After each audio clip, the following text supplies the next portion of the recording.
Morning. সকাল সকাল চলে এসেছি। আজকে সকাল সকাল সব স্নান টান হয়ে গেছে। আজকে আমাদের বাড়িতে একটা স্পেশাল দিন, সোনুর আজকে জন্মদিন। তো আজকে সারাদিন কি করব, কি রান্না বান্না হবে তোমাদের সাথে সব কিছু শেয়ার করব। তোমরা পাশে থেকো, সাথে থেকো। সকাল সকাল আমার স্নান টান সব হয়ে গেছে, এবার ডাইরেক্ট কিচেনে ঢুকবো। চলো তোমাদের সাথে সব শেয়ার করবো আজকে সারাদিনে কি কি করব। সোনু শুধু সোনুর একার জন্মদিন না, সোনুর সাথে সাথে আমার ভাইয়েরও জন্মদিন। তো ভাইয়ের জন্মদিনটা তো এখন আমি বাড়িতে যাব বিকেলবেলা, তারপরে ভাইয়ের জন্মদিনটা কি কি হবে সেটা তোমাদের সাথে শেয়ার করব। এখন আমাদের ঘরে কি কি হবে সেটা চলো দেখে নিই।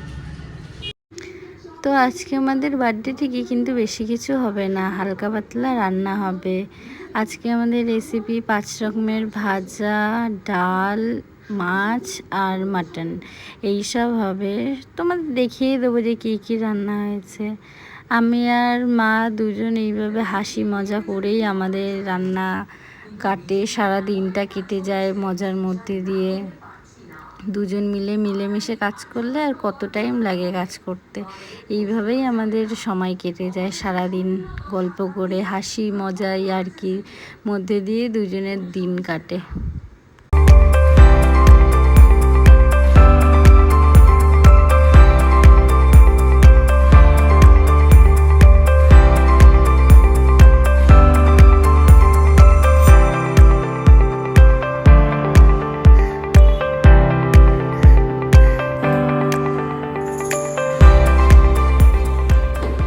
এই আমাদের থালা সাজানো হয়েছে বার্থডে বয়ের জন্য। আজকে যা যা রান্না হয়েছে, দুপুরে খাওয়া দাওয়া করে একটু ভাত ঘুম দিয়ে সেজে গুজে রেডি হয়ে চলে এসেছি আমার বাড়িতে এসে এখন একটু বসলাম।